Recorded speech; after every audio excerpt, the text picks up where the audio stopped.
All right, it's time for another retro review of Star Trek The Original Series. This one, Devil in the Dark. After this.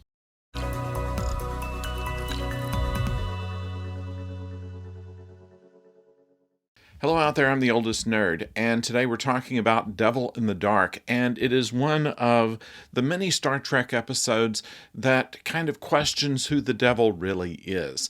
While we have had, before Star Trek, just about all science fiction stuff, with a possible exception of The Day the Earth Stood Still, was usually about invading aliens or monsters of some sort. Even Forbidden Planet, which Star Trek was based highly on, had an id monster. It was actually caused by the people that inhabited the planet, but it was a monster after all. And so we have here a story in Star Trek which turns the monster idea kind of on its head. And in doing so, we find out, which is reinforced by many Star Trek episodes, that all we need to do is just to be able to talk, to be able to communicate, and things that we found as threatening might have had reasons to do what they did, and a reasonable compromise can come as a result. And that's what happened in this episode. This is episode 26 of the first season of the original series. And it starts out, of course, with setting the stage for the miners at, in this planet. I don't have it written down as where it was, but it is a mining planet. It is rich in all kinds of rare materials that are needed throughout the Federation, and this mining operation is worried about people who have died in guarding these tunnels. And so, of course, they have the contingent go down there, they put the guard there, and he says, I'm worried this thing has killed 50 men so far, and the boss says, you'll be all right. And, of course, they don't get out of sight before he's not all right.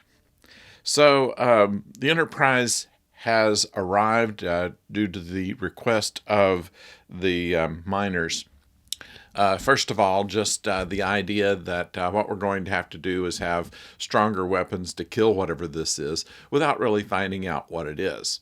And Spock is the only person that kind of raises the idea that this might be a unique creature that we don't want to destroy, but Kirk convinces him, no, this has killed people, we're going to kill it. And Spock says, okay. So that's kind of where they start from. But they do eventually work their way to the more enlightened conclusion to this. There are a couple of interesting things. They mention Phaser 2 and Phaser 1, maybe not the first time, but they mention it much more explanatory. The Phaser 1 being the little hidden hand phaser, whereas the pistol grip phaser is Phaser 2. They rarely use this after the first season. They just had phasers and power packs, and if they had the Phaser ones, they didn't call it that. They didn't call it really anything except just, whatever they came down with. Usually the security people had the full pistols, and the bridge crew would have the smaller ones. Anyway, they beam down 6 red shirts, and as we know, that's usually a death sentence, although we only know of one of the 6 red shirts that was killed during this episode, and then the next time they meet up, there are 2 more of them. So we have 8 red shirts that are being given their marching orders. They later mention that they have 100 people down on the planet, and the odds of the captain and Spock both being killed is 2,228.7 to 1, which I haven't checked the math on that, but it may be a matter of what's the odds of any specific 2 people being killed within 100, and that figure may come up, or it may have just been written down on the script and nobody's questioned it all these years. It would be interesting to do the math and see just whether that actually works out properly. I find it interesting that the red shirt that did get killed was had nothing but his eyes to look at. We already knew that these whatever it was that was killing everybody moved incredibly fast and could not be detected very quickly. And yet Spock was the only one on the surface with a tricorder. Now McCoy had a medical tricorder, but generally speaking, everybody else was just go and look with your naked eye. And that seems kind of odd, especially since we have seen other landing parties where there are multiple people carrying tricorders, or at least one in every division is if they pair people off. So I find that kind of interesting. But then, of course, he wouldn't have died so easily if he'd had the equipment with him.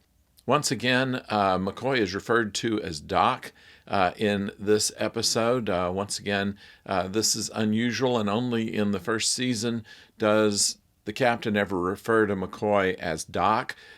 He would either call him Doctor or Bones at any point after that. Rarely used his name. His name was Leonard, but I don't know that he was ever called Leonard in the show, except in one case in, I think, a third season episode. But be that as it may, kind of interesting there. And we had a good line in here with McCoy, of course. I think this is the first time that he invoked his "I'm a doctor, not a fill in the blank." This one, "I'm a doctor, not a bricklayer," when it comes to having to work on the Horta. And also, this is once again, not the first time that the Vulcan mind meld has been used, but a reminder, mostly to the viewers, I imagine, of where Spock says, "You're aware of the Vulcan technique of joining two minds." I don't think that they had yet called it a mind meld until probably second season, but this wouldn't be the first time it was used, but it's still in the point to where it has to be explained, kind of the same way the phasers had to be explained. So that is what we have on Devil in the Dark. It was, once again, a